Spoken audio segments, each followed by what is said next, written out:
जय हिंद दोस्तों, आपका अपने परिवार यूट्यूब चैनल रंजीत एजुकेशनल में आपका स्वागत है। दोस्तों आज की इस वीडियो में हम देखेंगे कि केंद्रीय सचिवालय नई भर्ती 2025 में दोस्तों निकल कर आ गई है। अभी अभी दोस्तों जारी हुआ है, यानी कि नोटिस दोस्तों अभी अभी जारी हुआ है। टोटल जो पद है दोस्तों 15,610 टोटल पोस्ट है। आयु क्या है, योग्यता क्या है, सैलरी क्या है और सिलेक्शन प्रोसेस क्या है, इसी के बारे में दोस्तों हम आपको एकदम डिटेल में जानकारी प्राप्त करेंगे। दोस्तों अगर आप वीडियो देख रहे हैं तो वीडियो थोड़ा सा भी स्किप मत करिएगा, नहीं तो आपको संपूर्ण जानकारी प्राप्त नहीं हो पाएगी। तो चलिए दोस्तों अब हम लोग और आगे चलते हैं। आगे दोस्तों यहाँ पर अगर बात कर लें, टोटल जो पोस्ट निकाला गया है दोस्तों 15,610 टोटल पोस्ट है दोस्तों। इसमें यानी कि इसमें दोस्तों एक दुखी की बात यह है कि दोस्तों जो परमानेंट पद है दोस्तों केवल 4351 यानी कि 4,351 पोस्ट परमानेंट है। और जो संविदा पे पोस्ट है दोस्तों बात कर लेते हैं 11,259 पोस्ट संविदा पे है दोस्तों। इस बात को जरूर ध्यान दीजिएगा दोस्तों। अगर हम इसमें बात कर लेते हैं जो पोस्ट है दोस्तों, इसमें 3 प्रकार के पोस्ट हैं। ऑफिस असिस्ट यानी कि अटेंडेंट, क्लर्क और डाटा एंट्री ऑपरेटर। इसमें 3 प्रकार के पोस्ट है दोस्तों। अब हम लोग और आगे चलते हैं। अब दोस्तों यहाँ पर बात कर लेते हैं, अगर एज लिमिट की बात कर लेते हैं तो 18 से लेकर 40 साल तक। ओबीसी के लिए दोस्तों अगर ओबीसी कैटेगरी से बिलोंग करते हैं तो 3 साल का छूट, और एससी एसटी कैटेगरी से बिलोंग करते हैं तो 5 साल का छूट दोस्तों इसमें दिया जाता है। अब हम फीस पेमेंट की अगर बात कर लेते हैं तो जनरल ओबीसी ईडब्ल्यूएस के लिए 100 रुपया रखा गया है। एससी एसटी कैंडिडेट के लिए दोस्तों 0 रुपया रखा गया है।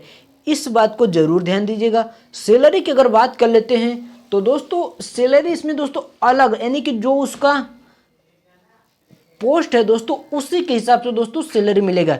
यानी कि सबसे मिनिमम सैलरी दोस्तों इसमें तो दोस्तों हमने आपको बताया 3 प्रकार के वैकेंसी है। एक असिस्ट यानी कि ऑफिस अटेंडेंट, उसका दोस्तों 35,000 दोस्तों शुरुआती है। आशीष यानी कि ऑफिस असिस्टेंट अटेंडेंट और क्लर्क की दोस्तों जो सैलरी है 35,000, और जो डाटा एंट्री ऑपरेटर के दोस्तों यानी कि 40,000 के लमसम है दोस्तों। इस बात को जरूर ध्यान दीजिएगा। तो चलिए दोस्तों अब हम लोग और आगे चलते हैं। आगे दोस्तों यहाँ पर बात करेंगे क्वालिफिकेशन क्या क्या रखा गया है। अगर हम बात कर लेते हैं दोस्तों ऑफिस यानी कि अटेंडेंट की तो केवल 10th पास होने चाहिए। क्लर्क की बात कर लेते हैं तो दोस्तों 12 पास होने चाहिए, और डाटा एंट्री के लिए भी दोस्तों 12 पास होने चाहिए।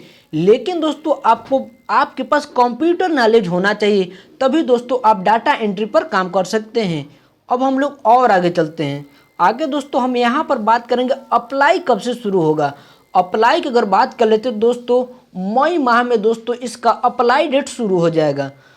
अगर हम बात कर लेते हैं जो वैकेंसी है दोस्तों केंद्रीय सचिवालय नई भर्ती 10th और 12th पास बच्चों के लिए दोस्तों एक सुनहरा मौका निकल कर आया है, जो कि अपने माँ बाप के सपने और अपने सपने को दोस्तों एक अच्छे मुकाम पर पहुंचा सकते हैं। तो चलिए अब हम लोग और आगे चलते हैं।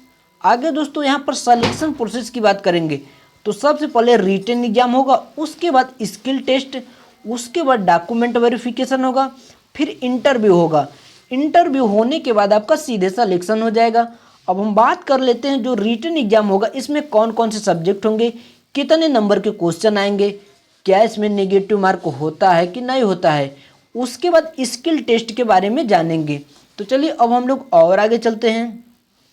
अगर हम रिटन एग्जाम के सिलेबस की बात कर लेते हैं तो जीके, जीएस, मैथ, रीजनिंग और हिंदी या इंग्लिश दोस्तों वो आपके ऊपर यानी कि चूज करने का ऑप्शन होगा कि हिंदी लेंगे या फिर इंग्लिश।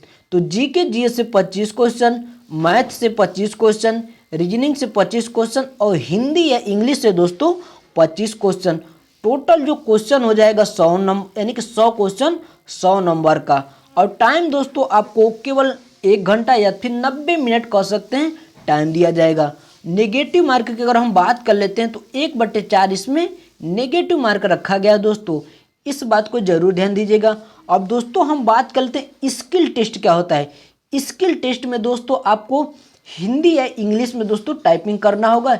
हिंदी में अगर टाइपिंग करते हैं तो 1 मिनट में 25 वर्ड पर मिनट, और अगर इंग्लिश में टाइपिंग करते हैं तो 1 मिनट में 30 वर्ड पर मिनट दोस्तों आपको टाइपिंग करना होगा।